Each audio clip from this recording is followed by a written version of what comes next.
10,000 کا لشکر ان لوگوں نے تیار کیا، اور اس کے لیے پلاننگ یہ ہوئی تھی کہ کفار کی طرف سے ابو سفیان جو تمام جنگوں میں سرغنا رہے ہیں اور تمام جنگوں میں سرکار پاک صلی اللہ علیہ وسلم کے سب سے بڑے دشمن کی حیثیت سے آگے رہے ہیں، ان کے ساتھ یہودی سانٹھ گانٹھ کر لیے اور یہ پلاننگ کرے کہ ایک بار کی ایک بہت بڑی فوج تیار کریں گے اور محمد عربی صلی اللہ علیہ وسلم کا جو اثر سارے علاقے میں پھیل رہا اس کو نیست و نابود کر دیں گے معاذ اللہ۔ اس پلاننگ کے ساتھ جنگجو قبیلے جیسے غطفان کا ذکر کیا میں، تو بنو غطفان ایک بڑا قبیلہ جنگجو قبیلہ تھا، تو بنو غطفان، بنو اسد، بنو سلیم، بنو سعد اور قریش مکہ اور یہودی، یہ سب مل کر کے تیاری کرے زبردست اور 10,000 کا لشکر جمع کرے۔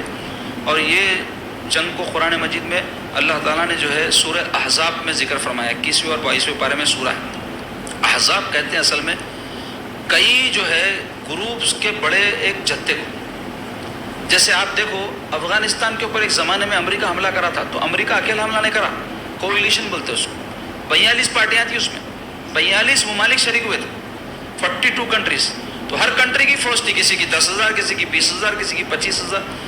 تو آپ اندازہ لگاؤ ان لوگوں کی بہادری اور ہمت کا، پہاڑی لوگ کولیشن کو ڈیفیٹ دے دیے۔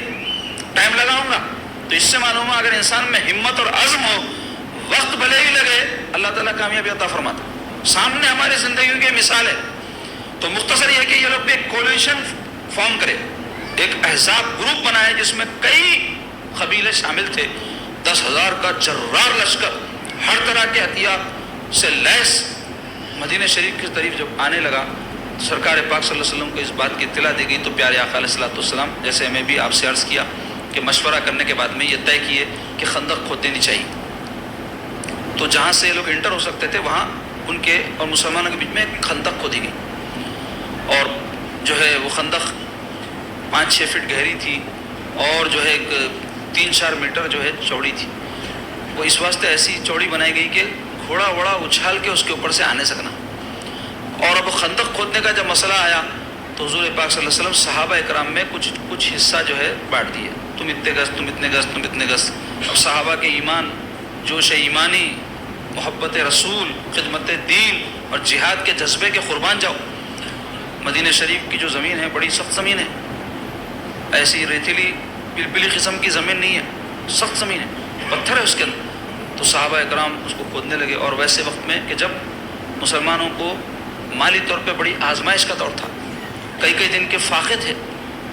صحابہ حضور کے پاس آ کر عرض کرتے یا رسول اللہ میں 1 دن سے بھوکا ہوں، تو سرکار پاک صلی اللہ علیہ وسلم کو تلقین فرماتے صبر کی۔ بعض آ کر کہتے یا رسول اللہ میں 2 دن سے بھوکا ہوں، میرے پیٹ پہ پتھر بن لیا ہوں۔ تو اس زمانے میں طریقہ تھا پیٹ پر جو ہے بھوک کا احساس نہ ہو، پیٹ بھرا ہوا ایسا دکھنا، بلکہ پتھر بن لیتے تھے، وزن دکھنا پیٹ بول کے، اندر سے تو خالی رہتا تھا، باہر پتھر ہے تو ایسا ایک خیال رہتا تھا کہ پیٹ بھرا ہوا ہے۔ تو ایک صحابی جب یا رسول اللہ میں 2 دن سے بھوکا ہوں، تو پیارے آقا علیہ السلام اپنا کرتا مبارک ہٹائے تو پیٹ مبارک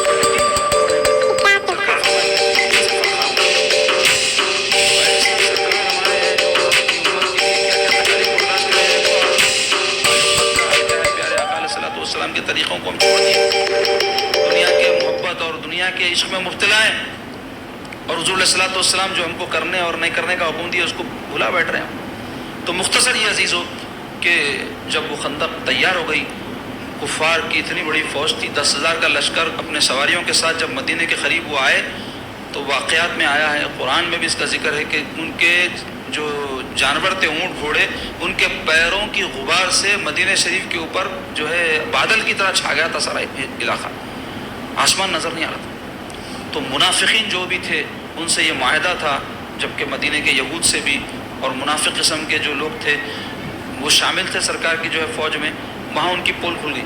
اتنی بڑی فوج دیکھ کے وہ لوگ جو ہے کیا کرے، بہانے کرنے لگے شریک نہیں ہونے کے واسطے، اور مسلمان جو ہے جو پکے مسلمان تھے ان کو ایسا جوش ایمانی پیدا ہوا، کہنے لگے یہی موقع کی تو ہم طاق میں تھے، اسی موقع کے تو انتظار میں تھے کہ اللہ تبارک و تعالیٰ ان دشمنان خدا اور دشمنان رسول سے ہمارا مقابلہ کرا دے۔ تو ہوا یہ کہ جب کفار آئے اور اچانک مدینے پہ حملہ کرنا چاہ رہے ہیں تو کیا دیکھے کہ سامنے خندق ہے، سمجھ میں نہیں آیا ان کو، عجیب و غریب معاملہ ہو گیا ہے، تو انہوں نے سوچا بھی نہیں تھے کہ ایسا ہوگا۔ تو اب وہاں اپنا لشکر کا پڑاؤ کر دیے اور کوشش میں لگے رہتے تھے کہ کسی بھی طرح اس جو ہے خندق کو پھلان کر جو ہے مدینہ شریف میں داخل ہو. لیکن اکا دکا طور پہ کوشش ہو سکتی تھی, پوری فوج ایک بار کی کیسے داخل ہوگی؟ گھوڑوں میں گر جاتے تھے, پورے گھوڑے ان کے ہلاک ہو جاتے تھے, یہ اوپر جو گھوڑے پہ بیٹھے ہوئے سوار وہ لوگ زخمی ہو کے مر جاتے تھے. تو اس واسطے وہاں ٹھہر گئے, سمجھ میں نہیں آ رہا کیا کرنا, اور مدینہ شریف کا محاصرہ کر دی. محاصرہ جب طویل ہوا, 10-15 دن ہو گئے, باہر سے کوئی چیز مدینے میں آ نہیں سک رہی, مدینے کے کوئی لوگ باہر جا نہیں سکتے. تو سرکار پاک صلی اللہ علیہ وسلم کو خیال پیدا ہوا, ارے یہ ہمارے جو صحابہ ہیں بڑی پریشانی میں مبتلا ہو گئے. تو سرکار ان کو انصار صحابہ کو خاص طور پہ بلا کے مشورہ کرے تھے کہ دیکھو ان قبیلوں کو لے کر کے یہ جو آئے ہیں, ہم ان سے اگر کوئی معاہدہ کر لیں اور ایسا کرتے ہیں کہ مدینہ شریف میں جو بھی کھجور کی فصل نکلتی ہے ان کو آدھی دے کر کے یہ جنگ کو ٹال دیں تو کیسا رہے گا؟ تو یہ سن کر کے صحابہ کہنے لگے, یا رسول اللہ, جس وقت ہم کفر اور شرک میں مبتلا تھے اس وقت ان بے ایمانوں کو ایک کھجور سوکھا ہوا نہیں دیا. اللہ تعالیٰ اب تو آپ کے صدقے میں ہم کو دولت اسلام سے سرفراز فرمایا ہے, اب ہم ان کو جو ہے کھجور دیں گے, ان کو تو ہم تیر دیں گے, تلوار دیں گے, بھالے دیں گے. سرکار پاک صلی اللہ علیہ وسلم صحابہ کی یہ جوش اور جوش ایمانی اور یہ محبت کو دیکھ کر بڑی مسرت کا اظہار فرمایا اور انصار صحابہ کے لیے دعائے خیر فرمائے پیارے آقا علیہ الصلوۃ والسلام. اب یہ محاصرہ ادھر بڑھنے لگا اور مسلمانوں کے لیے تنگی کا معاملہ ہونے لگا, اور یہ جنگ کے دوران سرکار پاک صلی اللہ علیہ وسلم کے بہت سارے معجزات ظہور میں آئے. اس میں سے ایک معجزہ یہ ہے کہ جب خندق کھودی جا رہی تھی اس وقت ایک بہت بڑی چٹان نکلی. صحابہ کرام باوجود سخت کوشش کے اس کو سرکا بھی نہیں سک رہے تھے. سرکار پاک صلی اللہ علیہ وسلم کی خدمت میں آ کے عرض کی, یا رسول اللہ, ایک بڑی سخت چٹان نکلی ہے جو ٹوٹ نہیں رہی ہے. تو حضور پاک صلی اللہ علیہ وسلم وہاں تشریف لے گئے اس چٹان کے پاس. حضور فرمائے ہتھوڑی لاؤ. حضور کی خدمت میں ہتھوڑی پیش کی گئی تو پیارے آقا علیہ الصلوۃ والسلام اس ہتھوڑی سے بسم اللہ الرحمن الرحیم کہہ کے جیسے ہی ضرب لگائے تو وہ پہاڑ جو ہے ریزہ ریزہ ہو گیا. اور پھر پیارے آقا علیہ الصلوۃ والسلام جو ہے غیب کی خبریں اس وقت دینا شروع فرمائے اور ارشاد فرمائے کہ جو دوسرے ممالک قیصر کسرا پاورفل اس زمانے کے سپر پاور تھے, بلکہ تو حضور فرمائے کہ اللہ تعالیٰ جو ہے مجھے قیصر یعنی کسرا پر فتح یاب کرے گا, اللہ تعالیٰ مجھے قیصر پر فتح یاب فرمائے گا. اور اس طرح کی جو ہے غیب کی خبریں سرکار عنایت فرمائے. آگے چل کر کے سرکار پاک صلی اللہ علیہ وسلم جو مخبر صادق ہیں ان کی ایک ایک بات دنیا نے دیکھا سچی ہو کر رہی. کفار کی طرف سے ایک شخص جو بڑا زبردست جنگجو تھا جس کا نام تھا عمر ابن عبدود, زناٹ 70-80 سال کا بوڑھا تھا, لیکن اس کے بارے میں مشہور تھا کہ کئی افراد کی اکیلے اس میں طاقت ہے, اس کے مقابلے پہ کوئی ٹھہر نہ سکتا تھا. تو وہ کسی طرح گھوڑا اپنا کودا کے ایک جگہ خندق کا منہ چھوٹا تھا, کودا کے جو ہے ادھر مسلمانوں کی طرف آ گیا اور مسلمانوں کو للکارنے لگا. تو سیدنا علی رضی اللہ عنہ جو ہے آگے بڑھنا چاہ رہے ہیں تو حضور روک کے بولے, علی یہ بڑا زناٹ بوڑھا ہے اور بڑا طاقتور ہے, تم ٹھہر جاؤ.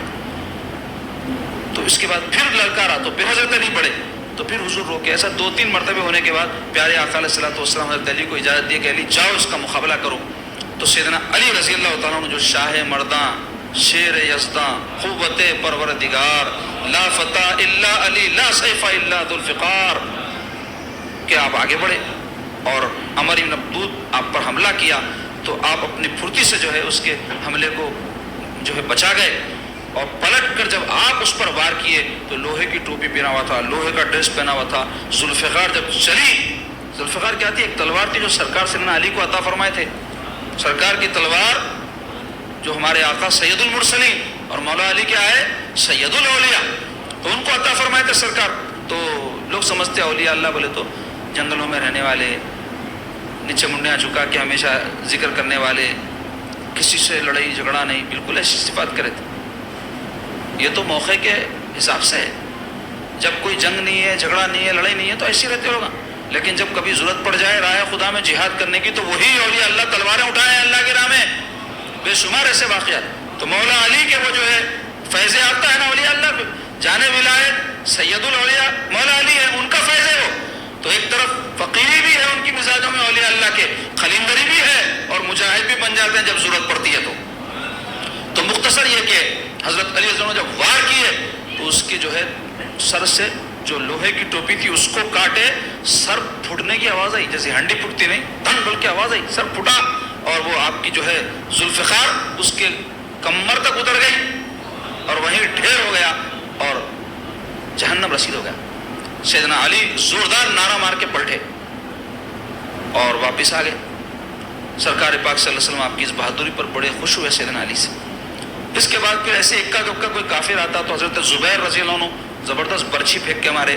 واقعات کی بڑی تفصیل ہے مگر مختصر یہ کہ پھر بعد میں جو ہے کفار حملہ کیے لیکن اللہ تبارک و تعالیٰ ان کے داؤں کو جو ہے پلٹ دیا. 1 مہینے تک تو وہ جو ہے محاصرہ کیے رہے. سرکار پاک صلی اللہ علیہ وسلم کی بات جنگی حکمت عملیوں کی وجہ سے ان کے اندر پھوٹ بھی پڑ گئی آپس میں. اس موقع پر یہود کا ایک قبیلہ بنو قریظہ جو بچ گیا تھا, بنو قینقاع, بنو نذیر کا تو واقعہ بھی سنا ہے میں آپ. یہ دونوں کا تو منہ کالا ہو گیا تھا مدینہ شریف سے. رہ گئے تھے بنو جو ہے قریظہ, تو یہ غداری کی اور کافروں کے لشکر میں اس واسطے شامل ہو گئے. 10,000 کی تعداد سے مسلمان کہاں لڑ سکتے سمجھے.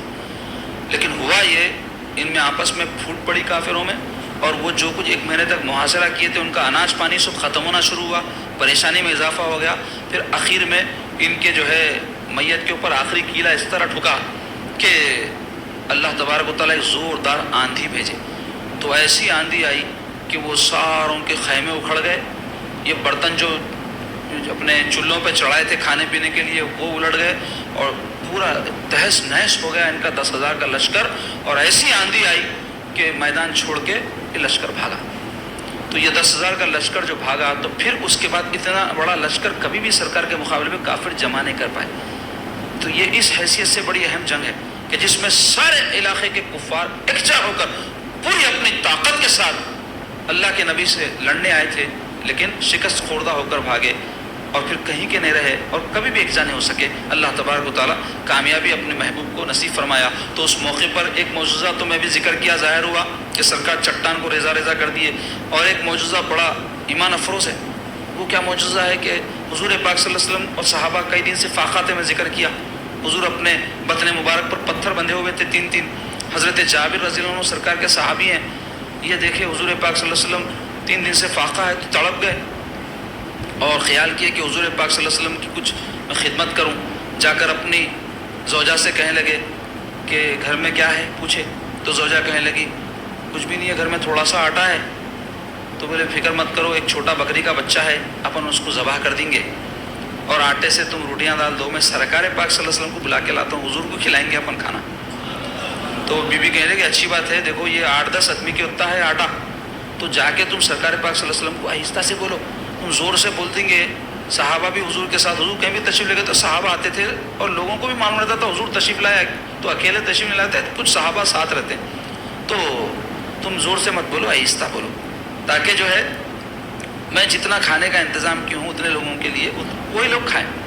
تو ابھی جابر رضی اللہ عنہ جا کے بولے یا رسول اللہ میری خواہش ہے, میری آرزو ہے, آپ میرے گھر پہ ختم رنجائی فرمائیں اور چند صحابہ کے ساتھ آپ تشریف لائیں, میں دعوت کرنا چاہتا ہوں. تو پیارے آقا علیہ الصلوۃ والسلام فرمائیں کہ ٹھیک ہے میں قبول کر لیا دعوت. پھر اپنے صحابہ کو فرمائیں اے میرے صحابیوں چلو جابر کے گھر میں دعوت. تو ابھی لوگ پریشان ہو گئے, چاہ کے اپنی بیوی کو کہنا چاہتے تھے کہ میں تو حضور کو ہلو بولا لیکن سرکار زور سے سب کو فرماتی ہے, اب کتنے لوگ آتے کہ کیا ہوتا کی. تو سرکار پاک صلی اللہ علیہ وسلم ان کی یہ بات کو سمجھ گئے. میرے آقا علیہ الصلوۃ والسلام کو اللہ تعالیٰ غیب کی باتیں سب ظاہر فرما دیتا تھا. تو حضور پاک صلی اللہ علیہ وسلم سمجھ گئے انہوں پریشان ہو رہے ہیں. تو حضور فرمائے پریشان مت تو جابر جا کے اپنی بیوی سے کہو کہ وہ آٹا گوندے لیکن روٹی نہ ڈالے جب تک میں نہ ہوں. وہ سالن تو بنا لے لیکن برتن میں نہ ڈالے کھانے کے لیے جب تک میں نہ ہوں. تو یہ جا کر ساری بات جو ہے اپنی بیوی کو بتایا, مگر ان کی بیوی پریشان ہو گئی کہ تم ایسا کیا کر دیے, اتنے لوگ آئے تو میں کہاں سے کروں گی. لوگ بولیں گے ان کی بیوی کو اندازہ نہیں ہے کیا کتنے کھانے میں کتنے لوگ کھا سکتے. تو ایسا خیال کیا انہوں. اب پیارے آقا علیہ الصلوۃ والسلام اپنے چند صحابہ کے ساتھ ان کے گھر پر تشریف لائے اور ان کے گھر میں چھوٹے چھوٹے گھر رہتے تھے, 8-10 آدمی بیٹھ سکے اتنے. آج ہمارے دیوان خانے کیسے تھے اتنا گھر رہتا تھا لوگوں. اس زمانے میں دیوان خانہ الگ اور وہ ڈائننگ ہال الگ, یہ وہ سب نخرے تھے نہیں. چھوٹے چھوٹے گھر, اس میں ہی کھانا رہنا سب ایک ہی جگہ رہتا تھا. چھوٹی چھوٹی فیملیاں رہتی تھی, بچے بڑھ گئے تو پھر ان کے لیے دوسرا حصہ مختص کر دیتے تھے. تو مختصر یہ کہ سرکار پاک صلی اللہ علیہ وسلم ان کے گھر میں قدم رنجائی فرمائے, تشریف فرما ہوئے اور حکم فرمائے کہ وہ جو آٹا گوندھ لیا گیا ہے تمہاری بیوی سے کہو کہ لے کر آئے. وہ آٹا حضور پاک صلی اللہ علیہ وسلم کی خدمت اقدس میں جب پیش کیا گیا تو پیارے آقا علیہ الصلوۃ والسلام اپنا لعاب دہن اس میں ڈال دی. فرمائے اب تمہاری بیوی سے کہو کہ روٹیاں ڈالے. تو اب وہ روٹیاں بیوی ڈالنا شروع کری سرکار پاک صلی اللہ علیہ وسلم پھر وہ شوربے کی ہنڈی مار کے اس میں بھی اپنا لعاب دہن ڈال دیے، سالن نکالی وہ بی حضور اور صحابہ جتنے تشریف لائے تھے ان کے لیے دستر بچھایا گیا، وہ لوگ تناول فرمائے، پھر وہ حضور باہر تشریف لا کے دوسرے صحابہ کو بھیجے، وہ لوگ کھائے۔ ایسا روایت میں آیا ہے کہ کئی 100 صحابہ کھا لیے اور وہ کھانا ختم ہی نہیں ہوا۔ سرکار پاک صلی اللہ علیہ وسلم کا یہ معجزہ اس وقت برکت کا، آپ کے لعاب دہن کی برکت کا ظاہر ہوا۔ تو بہرحال جنگ خندق میں اللہ تبارک و تعالیٰ اپنے حبیب کو کامیاب عطا فرمایا۔ سرکار پاک صلی اللہ علیہ وسلم اپنے گھر اقدس کو واپس تشریف لائے، جنگی جو لباس تھا وہ ابھی اتارے بھی نہیں تھے، جبرائیل علیہ السلام حاضر خدمت ہوئے اور عرض گزار ہوئے، یا رسول اللہ آپ لباس اتار دیں جنگ کا؟ تو حضور فرمایا جنگ تو ہو گئی نا۔ تو بولے یا رسول اللہ آپ لباس اتارے لیکن فرشتے نہیں اتارے، کیوں؟ اس واسطے کہ اللہ تعالیٰ کا حکم ہے قریظہ کی طرف چلیے۔ قبیلہ تھا قریظہ، یہودیوں کا، بنو قریظہ خاندان کا، اور وہ غداری کیے ہیں، ان کی سرکوبی فرمائیے۔ تو پیارے آقا علیہ الصلوۃ والسلام جو ہے قریظہ کا ارادہ فرمائے اور وہاں جا کر ان کا محاصرہ کر لیے، اور وہ لوگ جو اندازہ نہیں کیے تھے کہ ہماری یہ غداری کھل جائے گی، حضور پاک صلی اللہ علیہ وسلم کے سامنے سب باتیں اللہ تعالیٰ ظاہر فرما دیا تھا۔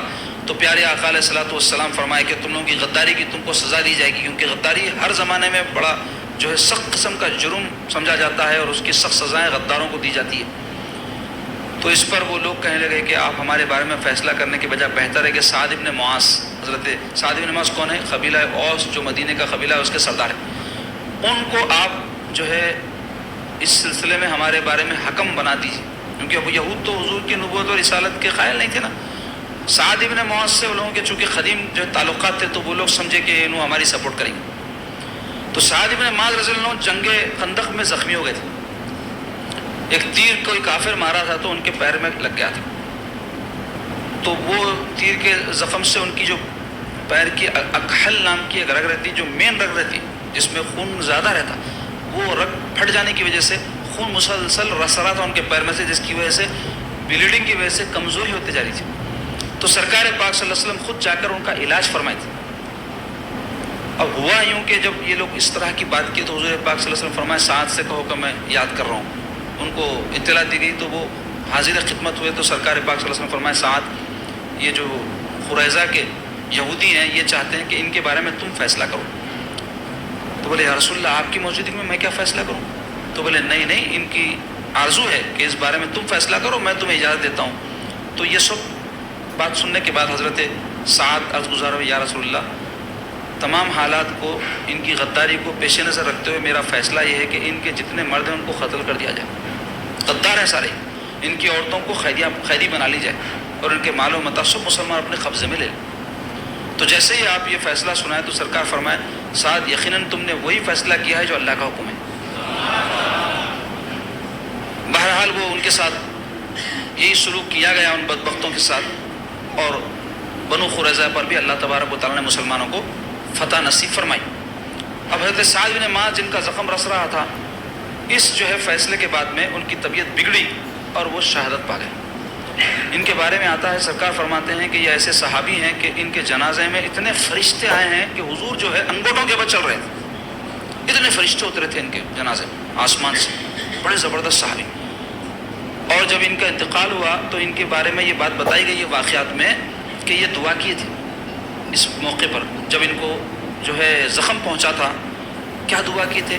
اے اللہ تو نے اپنے نبی پاک صلی اللہ علیہ وسلم کے ذریعے ہم کو ہدایت نصیب فرمائی، اور ہم تیرے نبی کی طرف سے کافروں سے جنگیں کی ہیں، اور اتنا بڑا لشکر آیا ہے اور یہ شکست خوردہ ہو کر واپس چلا گیا، اگر اس جنگ کے بعد بھی تیرے نبی کو کافروں سے لڑنے کی ضرورت ہے تو ہم کو زندہ رکھ، مجھے یعنی، اور اگر ایسا نہیں ہے تو مجھے شہادت کی موت دے دے۔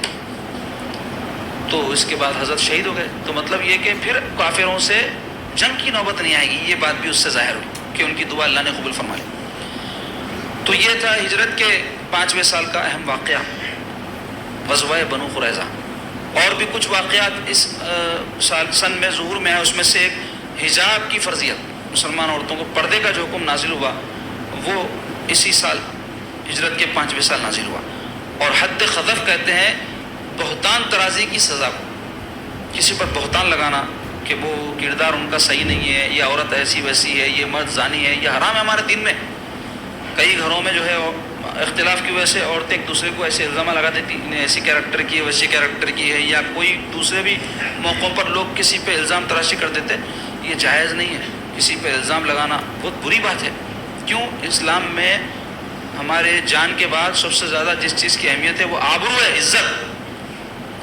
عزت انسان کی بڑی اہم ہے. کئی لوگ تو اپنی عزت کے واسطے جان بھی خرچ کر دیتے ہیں نا جی.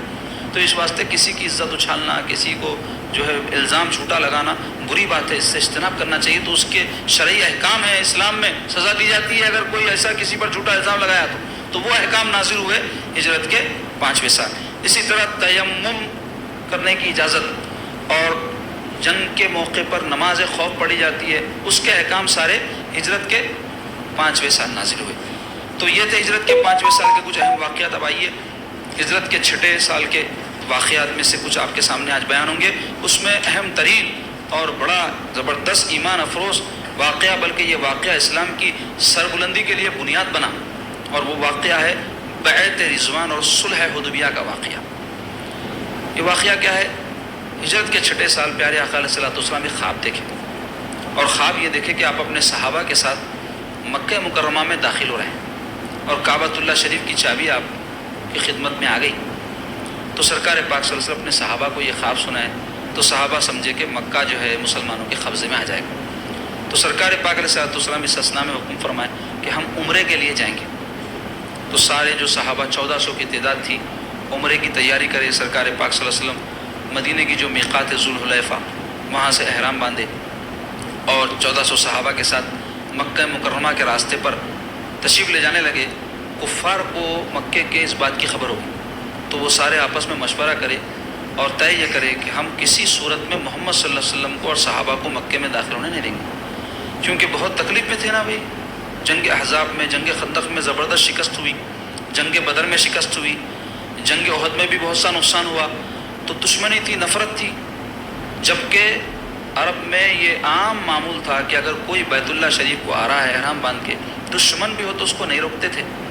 لیکن یہ بدبخت اس درجے دشمنی میں سرکار کی آگے بڑھے کہ یہ اعلان کر دیا کہ اگر محمد صلی اللہ علیہ وسلم مکے میں داخل ہوں گے تو ہم ان سے جنگ کریں گے مگر ان کو عمرہ کرنے نہیں دیں گے. سرکار پاک صلی اللہ علیہ وسلم بھی جو ہے صحابہ کرام میں بعض لوگوں کو متعین فرمائے تھے کہ حالات کا جائزہ لیا جائے. تو حضور کو اس بات کی خبر دی گئی کہ یا رسول اللہ کفار ایک زبردست لشکر تیار کیے ہیں مکے کے کفار، اور وہ آپ سے جنگ پر آمدہ ہیں اور اس بات کا یہ ارادہ کیے ہیں کہ آپ کو ہرگز مکے میں داخل ہونے نہیں دیں گے. سرکار پاک صلی اللہ علیہ وسلم جو ہے جب مکے سے کچھ منزل دور تھے تو کفار کیا کیے، خالد بن ولید جو اس وقت تک مسلمان نہیں ہوئے تھے 200 گھوڑ سواروں کے ساتھ ان کو سرکار پاک صلی اللہ علیہ وسلم کو روکنے کے لیے بھیجے. دور سے سرکار پاک صلی اللہ علیہ وسلم ملاحظہ فرمائے کہ گھوڑوں کے جو ہے ٹاپوں کی وجہ سے بہت دھول اڑ رہی ہے. تو سرکار سمجھ گئے کہ یہ لوگ جو ہے ہم کو روکنے آ رہے ہیں. تو حضور چونکہ احرام کی حالت میں تھے، صحابہ احرام کی حالت میں تھے، اور حالت احرام میں لڑائی حرام ہے، جائز نہیں ہے، بلکہ کسی سے بحث مباحثہ کرنا، بلکہ مچھر مکھی مارنا بھی منع ہے. احرام کے سب جو عمرہ حج کیے ہیں احکام جانتے ہیں تو بڑی احتیاط ہے اس میں. تو جنگ کا تو بالکل ارادہ نہیں تھا، لیکن تلوار جو ہے ہمیشہ ہر آدمی کے ساتھ اس زمانے میں ساتھ رہتی تھی. جنگ ہو نہ ہو، احرام میں بھی ہو تو بھی اپنے ساتھ حفاظت کے لیے، چونکہ چوری ڈاکہ قتل خون عام تھا اس وقت، تو اپنی حفاظت کے لیے ہتھیار ساتھ رکھتے تھے. تو وہ ہتھیار جو جنگ میں استعمال ہوتے ہیں جیسے بھالا ہے یا اور بھی دیگر اس زمانے کے جو جنگی ہتھیار تھے وہ سرکار ساتھ نہیں لیے تھے. صرف اپنے پروٹیکشن کے لیے سب کے پاس تلواریں تھیں. تو پیارے آقا علیہ الصلوۃ والسلام چونکہ جنگ کے ارادے سے تشریف نہیں لے گئے تھے، اس لیے اپنے صحابہ کو فرمائے کہ یہ جو مین راستہ ہے مکہ مکرمہ کا اس کو چھوڑ کر کے یہ ٹیڑھے مڑے راستے کی طرف چلو. تو وہ جنگ نہ ہو، لڑائی نہ ہو، اس خیال سے سرکار پاک صلی اللہ علیہ وسلم یہ طریقہ کار اختیار فرمائے. اور حضور پاک صلی اللہ علیہ وسلم اپنے صحابہ کے ساتھ مکے سے جو ہے کچھ منزل پہلے حدیبیہ نام کا ایک مقام ہے وہاں پر جو ہے تشریف فرما ہو. اب مسلمان جو پانی وغیرہ اپنے ساتھ لائے تھے سفر میں، اس زمانے میں پانی ساتھ رکھنا پڑتا تھا. اس زمانے میں راستے میں جو ہے آپ کو ہوٹلیں وغیرہ جیسا آج میسر ہے ویسے نہیں تھی.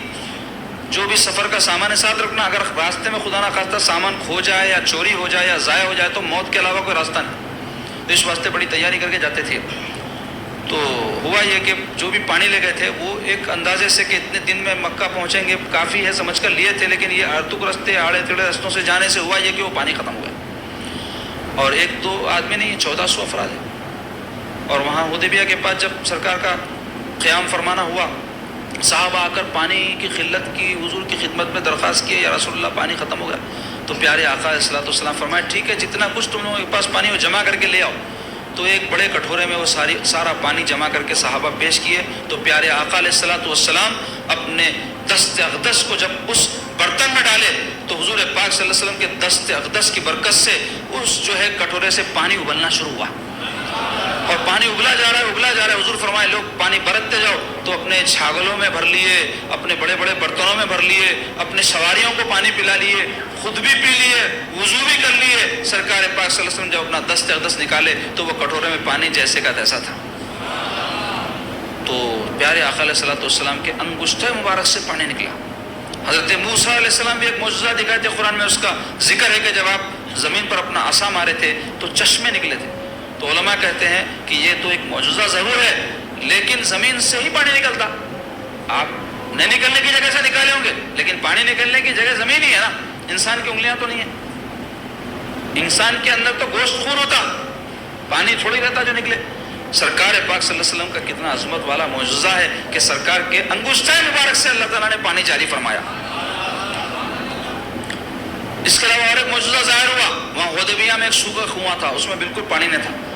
تو سرکار پاک صلی اللہ علیہ وسلم وہاں جب تشریف لے گئے، دیکھے ایک سوکھا کنواں ہے، اس میں بالکل پانی نہیں ہے۔ تو سرکار فرمائے تیر لاؤ۔ تیر لایا گیا تو حضور پاک صلی اللہ علیہ وسلم کمان میں کھینچ کے جو ہے تیر مارے، جیسے ہی تیر جا کر زمین میں لگا وہاں سے پانی نکلنا شروع ہو گیا۔ سرکار پاک صلی اللہ علیہ وسلم اپنا جو ہے دہن مبارک کا پانی اس میں تھوک دیے تو پانی ابلتے ابلتے بہت سارا پانی کنویں میں جمع ہو گیا، جو صحابہ کی باقی دنوں کی ضرورت کے لیے کافی ہو گیا۔ تو یہ معجزہ بھی وہاں ظاہر ہوا۔